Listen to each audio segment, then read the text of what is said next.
안녕하세요, 미스터 B입니다. 저는 QM6를 2019년 3월에 사서 지금 1년 반 좀 넘게 운행을 하고 있는데, 장기 운행을 하면서 느꼈던 점을 좀 얘기를 해보려고 합니다. 일단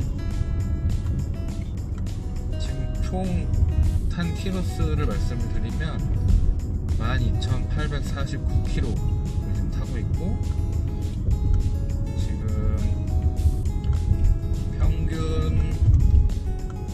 평균 연비는 이 차가 이제 가솔린 모델 2.0 GD 시그니처 RE 시그니처 모델이라서 가솔린 모델임에도 불구하고 평균 연비가 10.5를 지금 가리키고 있습니다. 최근에 장거리를 조금 많이 떠서 그런지 연비가 좀 많이 잘 나오고 있네요. 오늘은 회사 창립 기념일이라서 월요일임에도 불구하고 하루를 쉬는 바람에 저 혼자 여기 대부도까지 드라이빙 겸 바다도 볼 겸 칼국수도 먹을 겸 겸사겸사 이렇게 왔고요. QM6를 타보면서 일단은 요즘에 그 약간 차에 대한 애정이 식어서 차를 바꿀까 말까 지금 되게 고민을 많이 하고 있는 가운데, 일단은 QM6가 이제 그 프랑스 르노 그룹의 르노, 우리나라에서 르노 삼성차이지만 이제 르노 그룹의 차이다 보니까 이게 아무래도 유럽 감성에 조금 차체 세팅이나 하체 세팅이나 서스펜션이나 운전대 감각이나 이런 것들이 좀 유럽 감각에 좀 많이 맞춰진 것 같아요. 그러다 보니까 이게 현대차 타보신 분들은 좀 느끼시겠지만 현대차는 서스펜션이나 이런 하체 감각이나 조금 물렁한 편이잖아요. 서스펜션도 되게 부드럽고, 그래서 이제 그 사람들이 부드러운 승차감에 익숙해져 있다 보니까 이게 이제 좋은 승차감이다 라고 생각을 하고 있는데, QM6 같은 경우는 제가 이제 르노의 QM5부터 QM6까지 이제 그 르노 차는 두 번째 두 개 차를 이제 운행을 해보고 있었는데, 두 차 다 모두 약간 그 하체 세팅이 후륜이 멀티링크임에도 불구하고 조금 탄탄해요. 딱딱까진 아니고 좀 탄탄한 면이 좀 있어서, 기존에 한국산 자동차를 타셨던 분들은 이게 승차감이 너무 딱딱하고 안 좋은데 라고 좀 느끼실 수는 있을 거예요. 근데 이제 저도 오늘 조금 장거리를 몰고 약간 고속화 도로를 좀 몰다 보니까 느꼈던 건데, 확실히 이게 하체가 좀 단단하다 보니까 고속 주행할 때는 이게 흔들리지 않고 차를 이제 도로를 좀 움켜쥐고 다니는 그런 느낌이 좀 있는 것 같아요. 그 느낌을 좀 자세히는 모르겠는데, 어쨌든 고속 주행할 때 100km, 120km 넘어도 좀 차가 이렇게 안정적이구나, 되게 불안하거나 막 좌우 롤링이 심하거나 피시테일 현상이 생긴다거나 그런 건 없는 것 같아요. 네. 그런 점에서 이제 좀 고속 주행에 있어서는 좀 안정적이다. 그리고 이제 근데 이제 지금 요철을 넘을 텐데, 요철 말고 가속 방지턱을 한번 넘어볼게요. 가속 방지턱을 넘을 때 약간 브레이킹 하는 요령이 좀 필요한 것 같아요. 브레이킹을 가속 방지턱 전에 살짝 밟았다가 떼면서 이제 넘어가면 좀 이렇게 스무스하게 부드럽게 넘어가는데, 그냥 무턱대고 그냥 40km, 50km, 60km 밟으면서 넘으면 아무래도 이게 서스펜션이 멀티링크라 하더라도 좀 딱딱하다 보니까 허리나 이런 엉덩이 쪽에 좀 충격이 옵니다. 그래서 이런 그냥 국도랑 골목길이랑 이런 데를 운전할 때는 사실 승차감이 좋다는 느낌을 받지는 못하는 것 같아요. 네, 아무래도 이게 이제 SUV고 아무래도 차고가 높고 하다 보니까 일단은 세단 대비 승차감이 좀 떨어지는 것도 있고, 거기에 하체 세팅이나 서스펜션 감각이나 이런 것들이 아무래도 유럽 감각이다 보니까 딱딱하고, 그러다 보니까 이제 노면의 충격이 좀 몸에 고스란히 전해지는 그런 면이 있어서 아무래도 그 골목길이나 이런 데는 조금 승차감이 취약하지 않나, 그렇게 생각을 합니다. QM6 1년 반 타면서 일단은 장점이 일단 차가 되게 조용해요. 지금 뭐 오디오를 안 틀고 문을 다 닫고, 이제 1열 유리창 같은 경우에는 이제 이륜 접합 유리로 되어 있어서 일단은 1열은 되게 조용하고요. 근데 너무 조용하니까 이제 실내에서 조그만 그 잡소리 같은 게 이제 들리거나 하면 조금 크게 느껴질 수 있는데, 일단은 그만큼 조용하다는 거.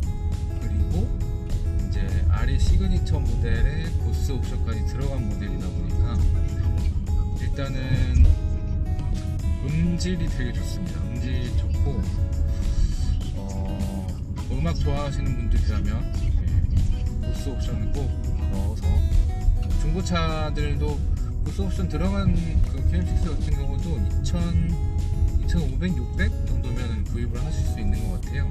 제가 이제 skncar.com을 들어가서 중고차 검색을 많이 하는데, 일단은 중고차 가격도 르노 삼성차 같은 경우는 가격 이제 감가되는 속도가 되게 빨라요. 아무래도 현대자동차 같은 경우는 조금 그 감가를 좀 방어를 잘 하는 반면에, 르노 삼성차는 사실 중고차에 대한 그 감가 방어는 그렇게 정책적으로 하지는 않는 것 같아서, 그래서 이제 중고차 가격이 싸니까 되게 그 옵션이 잘 들어간 파노라마 선루프나 보스 스피커나 이런 거 옵션이 잘 들어간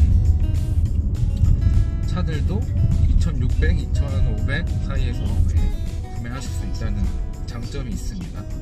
그건 진짜 장점이죠. 드라이빙 하는 모습을 조금 보여드릴게요.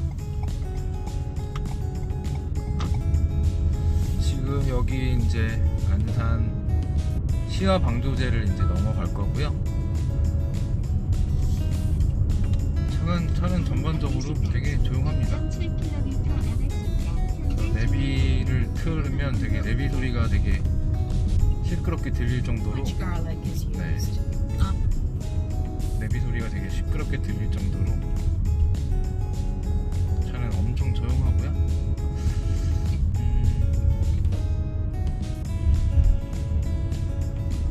아무래도 QM6까지는 40대 초반 정도까지의 그 감성인 것 같아요. 그러니까 이게 너무 나이가 드신 분들은 아무래도 이런 딱딱한 승차감을 이렇게 선호하시지 않다 보니까 30 중반서부터 40 초반까지는 좋게 느끼면서, 감각을 느끼면서 타실 수 있을 것 같고, 저도 이제 나이가 40이 넘다 보니까 저 앞에 가는 그랜저 보이시죠? 그랜저 IG, 그랜저 IG 하이브리드 모델을 조금 이제 염두에 두고 있는데, 저런 좀 나긋나긋한 승차감을 가진 차가 좀 끌리더라고요. 지난주에 이제 동해 양양을 갔다 오면서 차를 이제 슈카에서 아반떼를 빌렸었는데, 아반떼 승차감이 저는 그렇게 나긋나긋하고 부드럽고 서스펜션이 그럴 줄 몰랐는데 생각 기대 이상이었어요.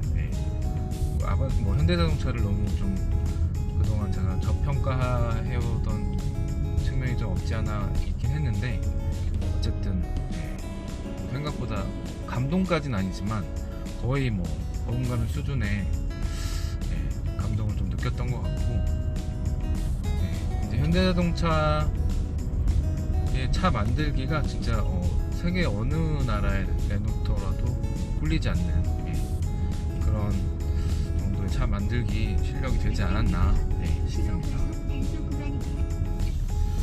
월요일인데도 차가 많네요. 여기는 아까 제가 잠깐 산책했던 방이해수욕장, 여기 방이해수욕장이 저 서울 강남 삼성동에서 여기까지 1시간 20분이면 오더라고요. 그래서 차가 안 밀리고 일단은 1시간 20분 만에 서울에서 바다를 볼 수 있다는 장점이 있는 그런 곳인 것 같아요. 주차하기도 편하고 공영 주차장도 있고, 저 앞에 이제 입구, 그 방이해수욕장 입구쯤에 공영 주차장은 아닌데 이제 무료 주차할 수 있는 주차 구간이 있어서 좋았던 것 같습니다.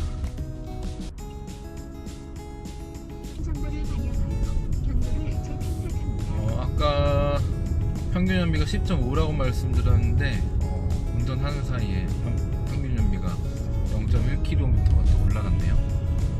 이게 가솔린 차다 보니까 확실히 장거리 주행을 하다 보면 계속 올라갑니다. 정속 주행으로 60에서 80km를 계속 눌러주면 연비가 계속 올라가요. 일단 그 점은 진짜 확실한 장점이라고 볼 수 있고요. 근데 요즘에 워낙 그 가솔린 차나 가솔린 하이브리드 차나 워낙 연비 좋은 차들이 많아서 이게 뭐 좋은 연비가 될런지는 잘 모르겠네요.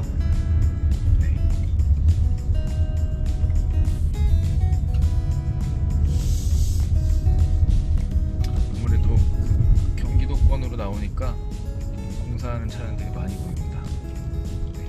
앞에 볼보 트럭 하나 지나가네요.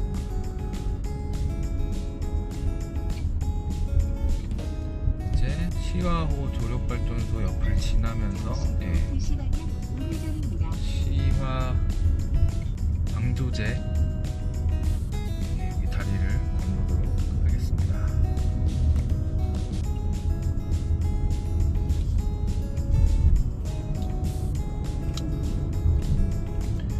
예전에 CJ ENM에서 주최했던 안산 벨리락 페스티벌을 이제 요 대부도 바다향기 테마파크 안쪽에서 이제 했었는데, 그때 한번 왔었었는데 그때는 이제 여름에 오다 보니까 되게 더웠던 기억이 나는데 오늘은 이제 날씨 가을이고 그리고 차도 별로 없고 되게 한적하고 좋네요. 주변이 다 바닷가가 보이네요.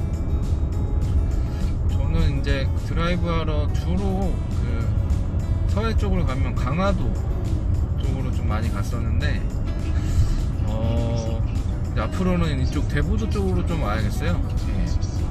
운전하기도 편하고 뭔가 볼거리도 많고 먹을거리도 많고 좋습니다.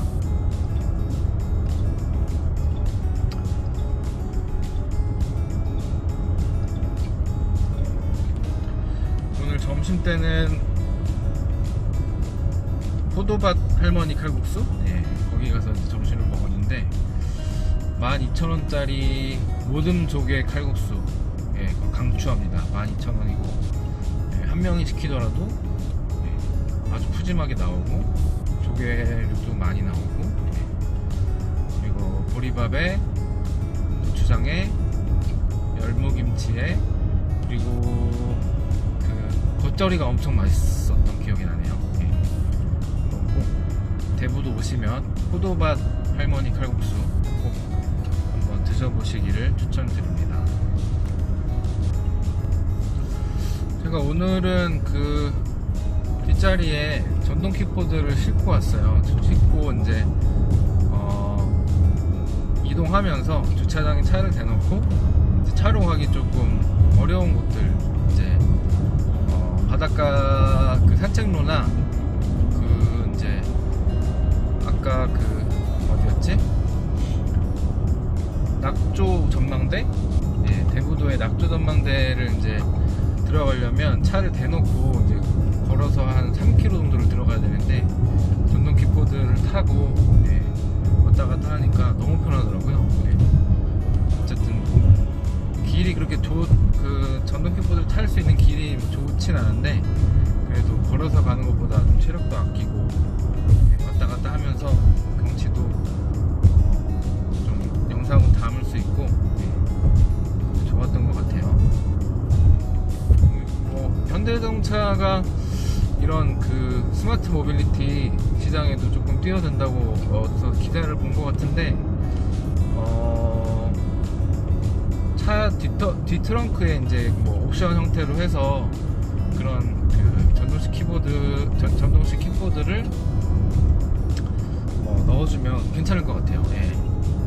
그러니까 주차장에 차를 대놓고 차로 이동할 수 없는 구간들은 이동식 킥보드로, 그러니까 전동 킥보드로 이동을 한다. 예. 그런 발상은 재미있는 발상인 것 같아요. 저도 오늘 처음 해봤는데 되게 편하더라고요. 예. 일단 혼자서 이제 그 차를 타고 여행을 하다 보면 혼자서 이제 운전을 해야 되고 뭐 그러다 보니까 좀 피로해질 수 있는데 그러다 보니까 이제 그 체력을 조금 비축을 해야 되잖아요. 그래서 저 오늘은 뭐 체력을 비축해야겠다 이런 생각을 가지고 킥보드를 가지고 온 건 아니지만 어쨌든 걸어 다니는 거리를 좀 최소화하고 이제 전동 킥보드로 이동하고 뭐 그렇게 하다 보니까 좀 쾌적한 것 같아요. 여행할 때, 혼자 여행할 때는 특히 운전을 이제 혼자 해야 되다 보니까 확실히 전동 킥보드가 있는 게 도움이 많이 되는 것 같네요. 아까도 말씀드렸는데 QM6는 일단 이런 고속화도로에서 정말 정숙하고 차체가 높은 차체임에도 불구하고 되게 승용차 같아요. 일단 가솔린이라서 그런 것도 있고 제가 지금 그 시트 높이를 제일 최저로 해놔서 정말 승용차의 그 승용 감각에 맞게끔 세팅을 해놓은 것도 있고 어쨌든 되게 승용차 같이 좀 안락한 그런 점이 있습니다. 그거는 QM5 때도 마찬가지였던 것 같아요. QM5 때도 저희 가솔린 LE25 모델이었는데 그때도 되게 승용차 같다고 생각했었거든요. 뭐 르노 삼성 자동차에서도 되게 승용차 같은 감각을 보여준다 라고 항상 뭐 광고를 하기도 했었고요.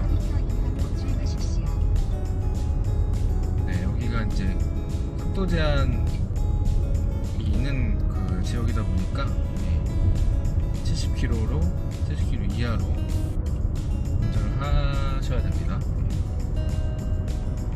시야방도제 옆으로는 다 이제 뭐 다 도심뷰예요. 저쪽에는 이제 송도인 것 같고, 송도 맞나? 잠시만요. 지도를 한번 보면, 네, 아무튼 송도인 것 같아요. 송도인 것 같고, 옆에도 뭐 다 산이 있어가지고 사실 이게 바닷가이긴 하지만 바닷가를 운전하는 느낌은 그렇게 많이 들지 않습니다.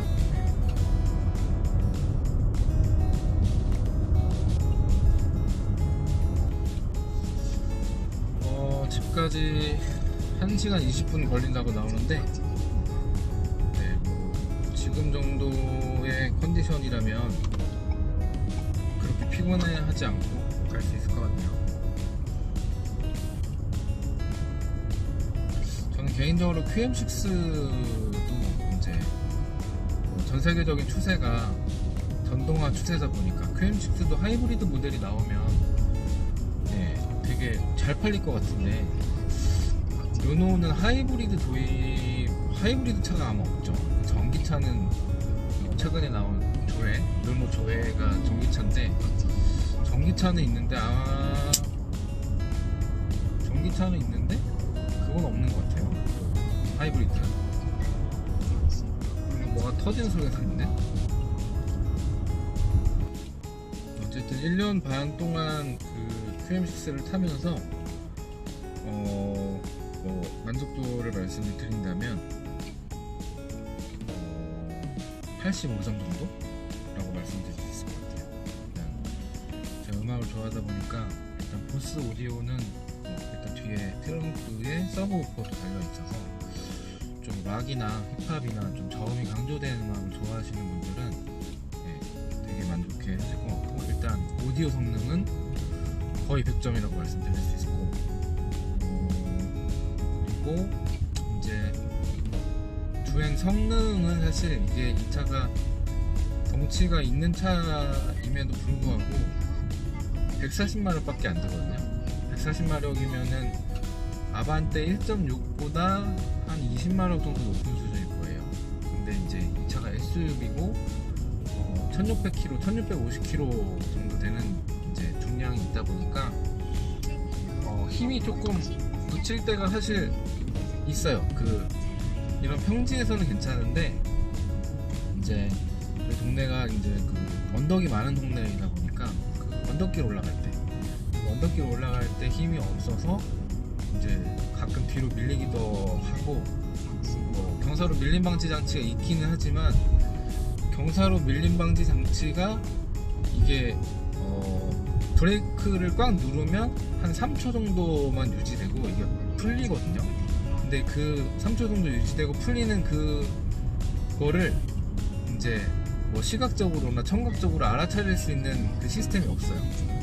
그런 시스템이 없다 보니까 이제 운전자의 감에 의존을 해야 되는데, 일단은 브레이크를 꽉 밟아줘야 되고, 브레이크를 꽉 밟고 나서 한 1초, 2초, 3초 되면 이 언덕이 골목길 언덕이 심하면 바로 뒤로 밀립니다.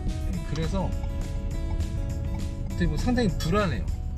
상당히 불안한 나머지, 그리고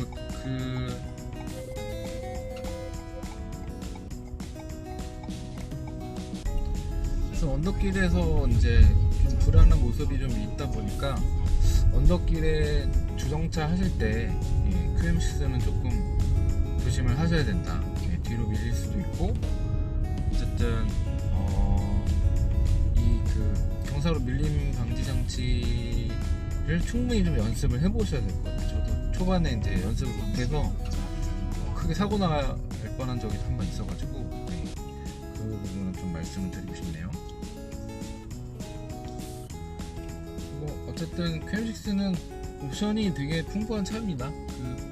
보여드리면 파노라마 선루프가 일단 엄청 넓고요.